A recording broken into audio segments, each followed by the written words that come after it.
course, his relationship is an eternal relationship, an eternally realized relationship. They're both ninja siblings. We were very contaminated, are very contaminated, low people from the Western countries. But still, as we heard from Bhagavan Guru, our Gurudeva was very, very merciful to us. And if we could grasp a little bit of what he was trying to give, not only to us, but to the entire world, he gave us so much mercy and so much sense of personal connection with him. To think about those days, it was a different environment that we have now. This community was a community of about 100 temples worldwide. Some of them very small, maybe 5 or 10 devotees. Some of them quite large, over 100. But in every one of those temples, there was a deeply felt connection with Srila Prabhupada personally. And this connection was realized and felt, actualized every day in our Savior. And that seva, which was chief for us, was the seva of preaching. Now, one other thing. In 1949, Srila Bhakti Maharaj gave a speech, a lecture on the occasion of the disappearance of his own Gurudeva, Srila Bhakti Siddhanta Saraswati Goswami Prabhupada. And he said that it is indeed very important that on this day we observe all the formal rituals, everything that we should do to honor one's Gurudeva, the artis, the offering of flowers, all of these things are very important. But the most important thing of all is to remember and bring dear to your heart the manobhishta, the innermost desire of your Gurudeva. This is how you connect with your spiritual master, and this is how you remember and honor him on this most important day. Now, how to do that? How to do that? Yesterday was the disappearance day of 2 great Vaishnava gurus in our life. Srila Nityalila Pravishta, Srila Bhakti Vedanta Vani Goswami Maharaj, and Nityalila Pravishta Bhaktivedanta Chirikar Maharaj. And listening to the Pushpanjali, the offerings of the disciples and followers of these 2 great Vaishnava saints, I was struck with wonder at the deeply felt connection, the deeply realized connection that these devotees had with their Guru. Because unlike us, many of these disciples had associated intimately and served together their Gurus for 20 or 30 years, nurturing and building that relationship. And I was struck by the depth of their emotion and the profundity of their realizations. And I thought then that if I really want to come to understand how to connect with my own Guru, I must learn how to associate and serve more realized, more advanced devotees than me. And I believe that this was the heartfelt hope of my own Gurudeva, that as Bhagavan Maharaj said, that one of his last wishes and orders is that all the devotees around the world learn to come together, learn to associate, and learn to preach together. In the second statement of his own Upanishadali, the first one being that Vishramba Guru Seva is the way to attain bhakti, Srila Bhakti Goswami Maharaj there says that the way to get this Guru Seva is by learning how to serve Hari, Guru, and Vaishnavas. And so, yesterday, hearing and seeing these devotees, I became so affected and so grateful to have the opportunity to be in their association. Of course, the association of our beloved Gurudeva, Srila Bhaktivedanta Goswami, but this wealth, these Vaishnavas who have been with him and with Srila Bhakti Maharaj and with Srila Chirikar Maharaj for so long. And I believe that the Manavishta, one of the Manavishtas of our own Gurudeva, my own Gurudeva, was to place us under the shelter and in the association of these other devotees and learn how to perform bhakti and learn how to absorb these deep moods of seva from them. So I think that one of the great acts of mercy of both of these two Vaishnavas was to make their own disappearance one day before the disappearance of my own Guru, so that by watching and witnessing how their disciples are absorbed and performing their own Guru Seva, that I might learn something as well.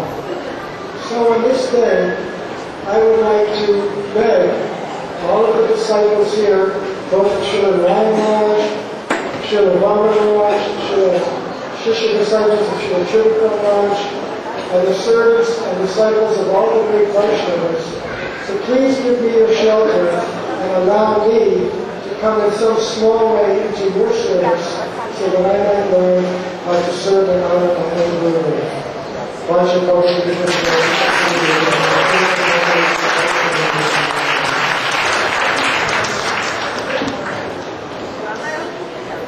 One of our godbrothers is proficient in the Sanskrit language.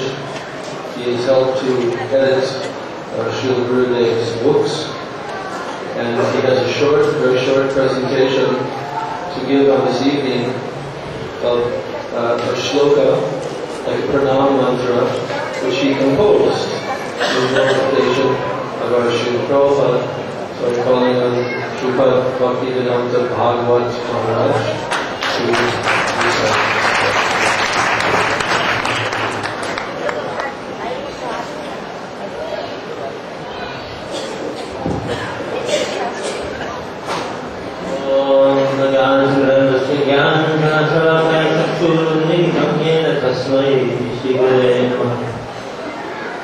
चैतन्य चंद शरणमृत सिद्ध सिंधु वृंदावनीय सुर चरण शून्य मग्न तेवाय जगन्नि जगन्नाय स्वयमात्मन्ते तन् वैष्णवं हरिनाम करं Namami.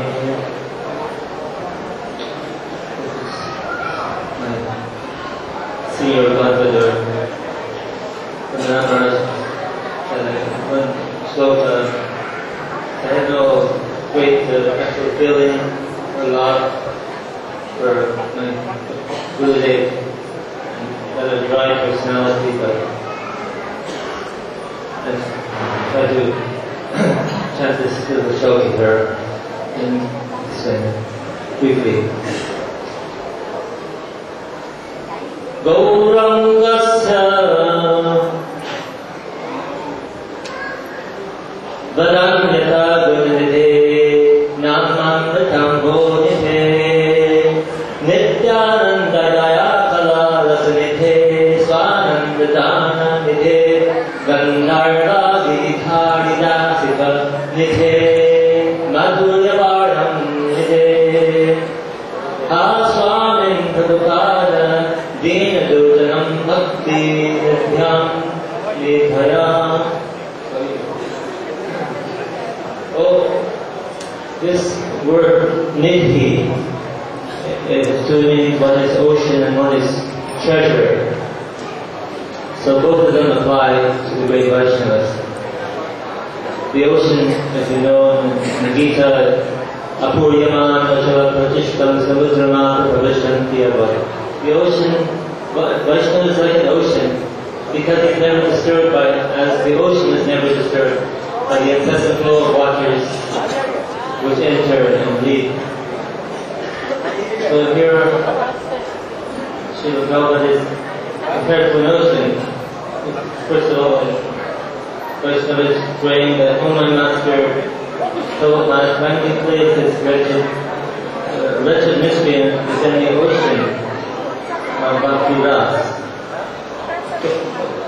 Oh ocean, oceanic personality, it's sometimes difficult. The ocean was one lady who Srila Prabhupada stayed at the first month in America, Sally Agarwal in Butler, Pennsylvania there, and she described in an interview that your spiritual master was oceanic. He because when he laughed, that the whole world seemed to enter into him. He was captivating everyone. His smile and laughter was so enchanting and so overwhelming that it took the hearts of everyone.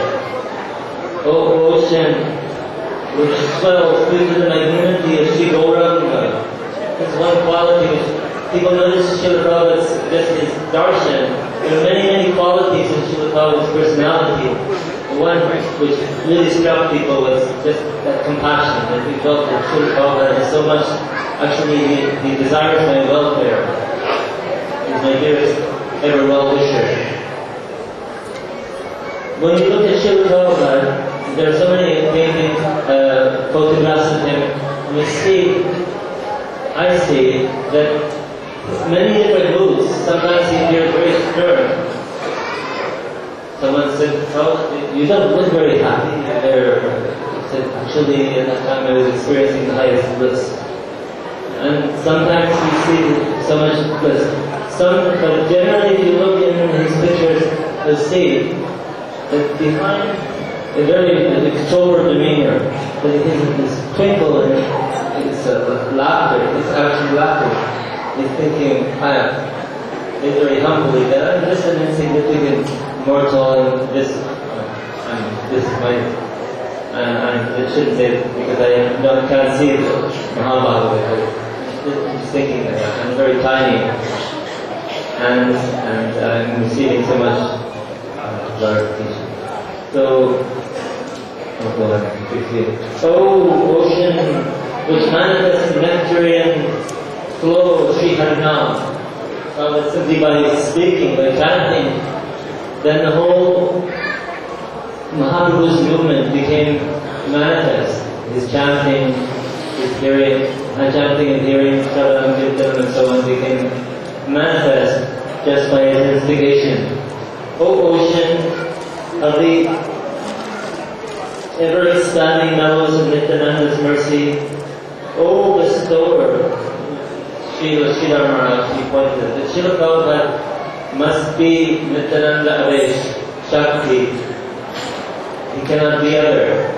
His mirth, his humility is so great, when you go to this poem in Boston Harbor, that the Lord, the Supreme Lord, had to come down and give his Shakti, to invest in Shakti and Srila Prabhupada.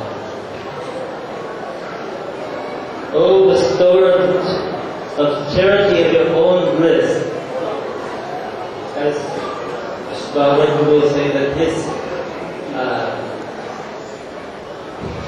he invested his power, his Shakti in devotees, mainly to his so dear, his loving mood. People don't do anything to Srila already. In this way, he kept his heart. O ocean of the divine servitude,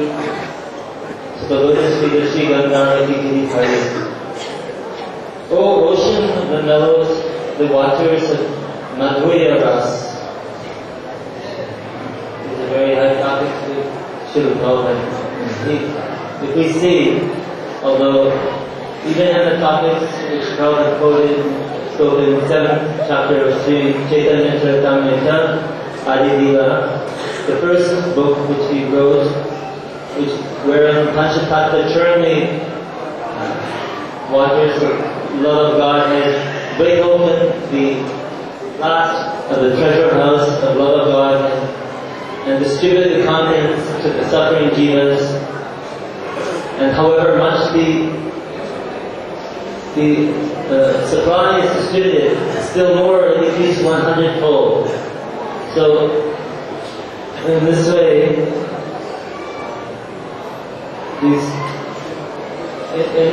within this text, we see that the Madhurya Ras is very prominently exposed to be the highest and the objective of all Vaishnavas of Sri Chaitanya Mahaprabhu. It's clearly manifest there by Gurudeva's grace. You can read them and see they very clearly described. The Madhurya Ras is so prominent the objective of the Vaishnavas. Of Mahaprabhu, oh my master, Prabhupada, kindly place this wretched miscreant within the ocean of Bhakti Das. So we're very fortunate to have this opportunity to glorify the spiritual master, although we have no qualifications to do so. And so I hope that there will be a shakita.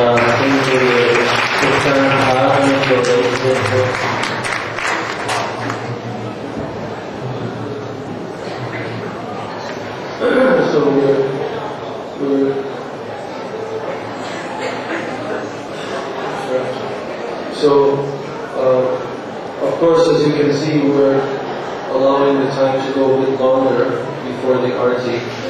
We wanted to give a chance to all the devotees who had a desire to speak, and we successfully accomplished that today. And one last speaker is our Manjari Didi, who has composed an offering to Srila Prabhupada. So I'm requesting her to give the final speech this evening before the arati. And also there's going to be a movie, but tomorrow morning at 9 o'clock in the morning. They're told that they can't get it together for tonight. So Srila Prabhupada's movie will be tomorrow morning. And so now I'm requesting her to please glorify Srila Prabhupada.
Let's see, I beg your apology. I am very inadequate to make this offering. I'm going to be reading you an offering that I made this morning to Srila Prabhupada at ISKCON. Last night we saw many movies of Srila Prabhupada. Yadavara Prabhu has put together these movies with interviews of Srila Prabhupada's disciples describing Srila Prabhupada at this time, and it was very wonderful. So the main thing that I was struck with was how liberal Srila Prabhupada was. This liberality in accepting disciples in his living conditions and the austerities he went through was a quality of his mercy. And I was remembering how one time in New York, Srila Prabhupada was lecturing on Bhagavad Gita. This was maybe 1973. And he was lecturing on the verse in the 7th chapter of Bhagavad Gita, Raso Ham Apsukonteya Pramasmi Shashishiryanyo. I'm sure you all know this verse. This is, I am the taste of water, I am the light of the sun and the moon. And so in the Bhagavad Gita, Prabhupada says, I am the taste of water. But that night, Prabhupada translated ras as liquor. And so he was saying that even the drunkard can be Krishna conscious if he thinks when he's drinking, oh, this is Krishna. And so Prabhupada was explaining how Krishna is so merciful. And the way I see it is Prabhupada is the embodiment of that mercy. And he is able to extend Krishna's mercy to everyone, even to the drunkards, and even to fallen souls like me. Prabhupada extended Krishna's mercy to the whole world. Indeed, he fulfilled the desire in the Manavishna of Sri Chaitanya Mahaprabhu. Prithivite achi yata nagaradi gram sarvatra prachara hoyve navana. Throughout the world, in every town and village, my name will be sung. Govinda Dasi, so in the film, Govinda Dasi was telling the story of how the devotee, when she was in New York taking care of Srila Prabhupada, the devotees in San Francisco, now maybe this is 1967 or something, the devotees in San Francisco had sent Srila Prabhupada a tape of their kirtan. And she was saying that they were listening to this kirtan and they were just like shocked. It was so wild. And the devotees there, she knew, because she was from San Francisco, they were totally devoted to Srila Prabhupada and very attached to chanting the holy names, but they had no desire to follow the regulated principles. And so the kirtan was reflecting this wildness that they had. And then a few months later, when Prabhupada was touring America, he went to San Francisco and Govinda Dasi was there. And she said that she was so surprised because the devotees there, they were clean, they were sober, they were strictly following. And so she was saying that this shows the power of chanting the holy name under the direction of Sadguru. And this is confirmed in Bhagavatam, where it says, Shushashosha Kathanasya Vasudeva Katharuchi Syan Mahat Sevaya Vipra Punya Tirtha Vishevana. O twice-born sages, by serving those devotees who are completely free from all vice, great service is done. By such service, one gains affinity for hearing the messages of Vasudeva. So Srila Prabhupada had great faith that the holy name of Krishna was not different than Krishna. He knew that there is no greater purified than Krishna's name. The principle is that one does not have to become eligible to begin practice. Not that eligibility is not necessary, but that it will be bestowed with practice. And this is the mercy of Shri Guru. In order to practice, he knows one needs taste. And so Srila Prabhupada followed this principle. Now Jiva Goswami explains that when introducing a book, Sambandha is first presented. And Sambandha is presented along with Prayojan, or the goal. So why is this? Because in this way the reader understands his relationship to what is being discussed, and then what is the goal? Why we should be interested in it in the first place. So similarly, Srila Prabhupada explained who is Krishna and what is our relationship with the Lord. And then he enchanted us with Krishna. He did not wait to tell us of Krishna's pastimes until we had realized we were not these bodies, or that we had completely assimilated the philosophy of Bhagavad Gita. No, he gave us Krishna book and Krishna's pastimes. So recently it was said, now this is, I'm talking about recently in ISKCON. It was said in a Srimad Bhagavatam class, quote, to discuss the pastimes of the Lord when you have not finished Anartha Nivritti gives pain to the Lord. End quote. Of course, this statement was made in a certain context, but with due respect to the context and also to the speaker, it promotes a dangerous misconception. In a famous speech, Srila Prabhupada Bhaktisiddhanta Saraswati Thakur said, Anartha Nivritti without Artha Pravritti causes impersonalism. So how is this? Anartha Nivritti is the removal of impediments to the practice of bhakti. By Artha Pravritti, he is referring to that which nourishes in a positive way our conceptions of Krishna. So in other words, even in an ineligible stage, we have to strive for prayojan. Of course, we won't get it without avideya, or without practice, but the desire must be there. And for desire, there must be knowledge. What is the goal? We worship Sri Chaitanya Mahaprabhu, who is Krishna himself, with the bhav and kanti of Srimati Radhika. So what does Mahaprabhu say? And I have to tell you, this is one of Srila Prabhupada's all-time favorite verses, and it is also Maharaj's. Now, I didn't realize that it was Prabhupada's. Maharaj told me to memorize it once. I remember in Hawaii.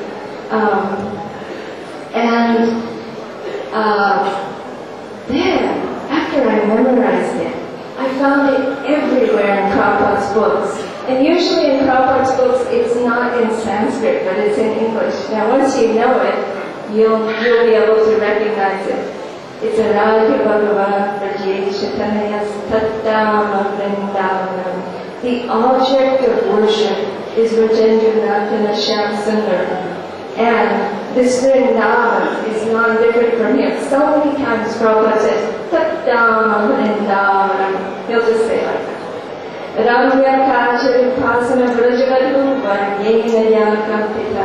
The highest mode of worship is that practiced by the gopis. Srimad Bhagavatam Pramana Prema Pumarto Maham. The goal of human life is to develop unalloyed love for Krishna, following in their footsteps, the gopis. This is confirmed in Srimad Bhagavatam. So our goal, our worship, is Braj Bhakti, is Ashtakaliya Leela, is Radha Dasyam, is Manjari Bhav. Unfortunately, even though this is stated by Srila Prabhupada, who is strictly following in the line of Srila Rupa Goswami, because of misconception, in ISKCON today, these are almost dirty words, or at least they are verboten. The result of this misconception is impersonalism, as Srila Bhaktisiddhanta says. And how does this impersonalism manifest? Fear, which leads to isolationism, or the boxing up of ISKCON. And finally, the lack of rasa, or the lack of taste. And we fear Sahajiyism. This fear is actually only proper. And it has been given to us by Srila Prabhupada, who was very careful to protect against degradation, sentimentalism, and ahampapasana. But instead of trying to find out what is the proper conception, we have boxed ourselves up physically and philosophically, and are thus drying up. For proper conception, you need three things: Guru, Sadhu, and Shastra. ISKCON as an entity does not have Sadhu Sangha, because it does not admit there are bona fide Vaishnavas outside of its borders. We disrespect Vaishnavas even in the name of Srila Prabhupada. Srila Damodar Maharaj told me that the last trust Srila Prabhupada formed, I forget the name of that trust, but okay, so it's the Bhaktivedanta Charity Trust. Now, I knew it as a charity to help other Gaudiya and Vaishnava temples. And that's how it's practiced today, more or less. But Sri Damodar told me that it was actually meant, Prabhupada told him, to nourish friendships. It was meant for sadhu sangha. And that was the first purpose. The charity part was a secondary purpose. So this has all been forgotten, and we are suffering from it. How many Gaudiya monks, who are our most natural allies, have come to our aid during our fight for Srila Prabhupada's rooms at Radha Damodar? Dare we even ask them for help? On this day, I cannot avoid mentioning that it is a terrible calamity that Srila Prabhupada's rooms have been taken away by greedy Goswamis. We are suffering the results of our own actions. As we have barred devotees from worshipping Srila Prabhupada here at his Samadhi, especially on the day of his disappearance, we are being barred from worshipping Srila Prabhupada in his rooms. as we have caused heartache to the Vaishnavas, we are suffering. How have we come to this? Where is our love and mercy? So to conclude, there is a wonderful part of Brihad Bhagavatamrita in which Narada is glorifying the Pandavas as Amsa. At first, it seems to me that they have received a part of Krishna's mercy, sort of like shareholders, which is no small thing to have received a part of Krishna's mercy. But actually, I asked Maharaj this in Hawaii. I said, what does it mean to receive a part of Krishna's mercy? And he looked at me, and then he looked at the book, and he said, that's not what it says. And the word was Asida. And I said, well, what does it mean? And he tried to explain it to me. I still couldn't understand. Explain it again. Finally, he said, Madhav Maharaj is my servant. And so everything that Madhav Maharaj does, then you take it as being done for me. And it was like Madhav Maharaj is my representative. So I understood that the idea really means that it's not that the Pandavas have received a part of Krishna's mercy, but they are a part of Krishna's mercy. And therefore, they can give this mercy. And so Srila Prabhupada is Krishna's Amsidar. He is giving the true conception of Sri Chaitanya Mahaprabhu as given by Srila Rupa Goswami. This is his mercy. We pray to follow in his footsteps and to receive this and also to help distribute it.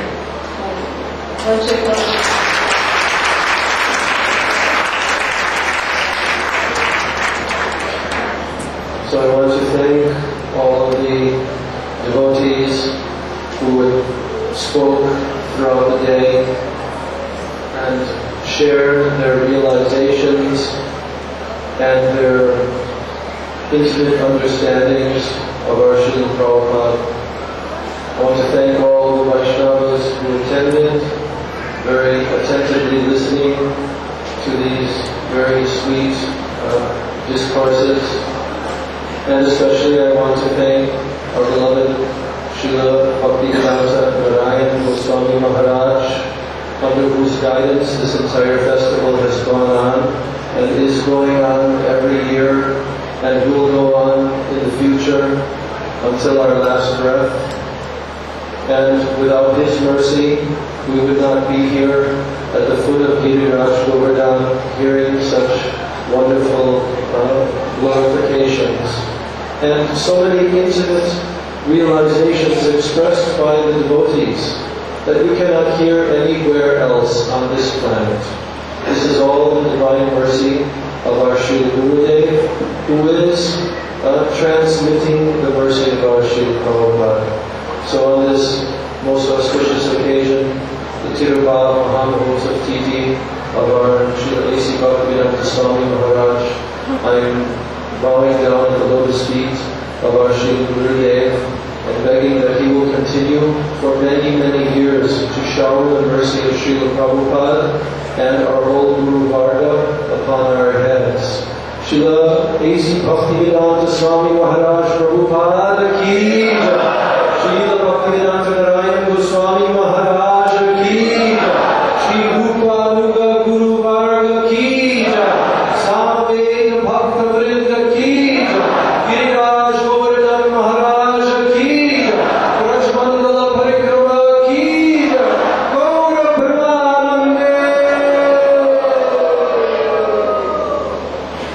Oh, Bhagavad Prabhu has a very important article. This sheet, which you see right here, I was right next to Srila Prabhupada when he left. This is the sheet that was on top of Srila Prabhupada's body when he left this world.